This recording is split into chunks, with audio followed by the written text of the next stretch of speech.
Every rain, every product, every day starts with an expiration date. In our world, talking about expiration, about endings, is almost taboo.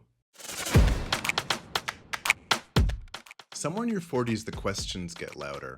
You wake up one day and realize you're not sure how you got here, halfway through a story you never quite chose, surrounded by systems you never really understood. For me, that's where this project began. In the messy middle of a midlife crisis, with a head full of doubts and a designer's urge to diagram my way out. As I started building this world, something strange happened. The more I tried to make sense of things, the more the story started to feel like an alien field report. A naive observer squinting at human rituals and declaring, this is how they assign value, this is how they decide who belongs, this is what they call winning. Everything became a little too literal, a little too on the nose, because sometimes our logic doesn't hold up to close inspection. This is book one of my graphic novel, a 44-page plunge into a world that's absurd, familiar, and sometimes unsettlingly childlike in how it interprets our grown-up games. Imagine waking up in a body you didn't choose, in a place you never asked for, expected to play by rules no one explained. On the Isle, there's no backstory, no advantages, just the meat sack you landed in. Strip away birthright, bloodline, inheritance, and what's left is simply awareness, untethered from history, unshaped by legacy. You can't pass it down, can't trade it, can't escape it.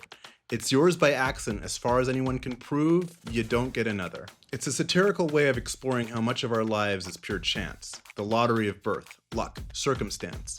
You do the best with the hand you're dealt, even if you don't know what game you're playing.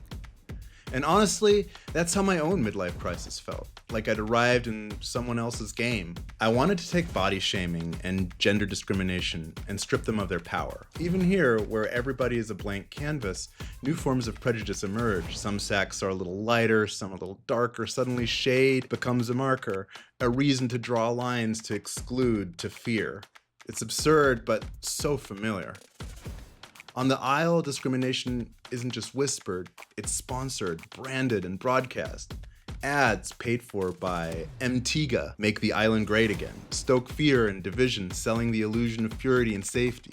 It's a parody, but it's not far from the truth. On the Isle, nothing escapes the countdown.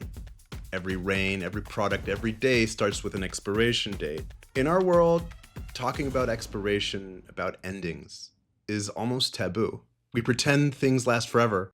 Maybe knowing there's an end makes the middle matter more. On the Isle, every beginning comes with a built-in ending. Is it dark? Maybe. But sometimes boundaries are what give things meaning. The free market awaits. On the Isle, opportunity is everywhere. But it's not just about buying and selling. Here, everything's a bet. Every outcome, every person, every fight becomes a wager. Odds calculated, stakes pooled, and the whole mess funneled into a AAA fund, as if packaging risk could somehow make it safer. It's a world inspired by the rise of real-world prediction markets, terrifying in their emotional distance. When people become data points and wagers, their pain or joy is just another line on the odds board. It's easy to root for a winner, but even easier to forget they're not just a statistic. And it's not just the market that's relentless, it's the marketing. On the Isle, ads aren't just wallpaper, they're woven right into the story. They interrupt the narrative, pop up the worst moments, and shape the context for everything that happens. Each ad is a glimpse into the island's desperate logic, a world where every problem has a sponsor and every emotion can be monetized. As a brand designer, I know the context is everything. On the Isle, the ads aren't just selling products, they're selling the very logic of the system. They tell you who you are, what to want, and what losing looks like. Sometimes they're the only honest part of the story. Making this book didn't answer all my questions, but it did help me ask better ones.